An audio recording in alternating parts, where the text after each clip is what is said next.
என் கருவை உன் கண்கள் கண்டது தாயின் கர்ப்பத்திலே. என் எலும்புகள் உருவாகும் முன்னமே என்னை நீ கண்டீரையா.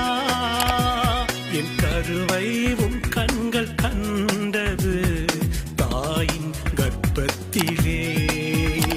என் எலும்புகள் உருவாகும் முன்னமே என்னை நீ கண்ட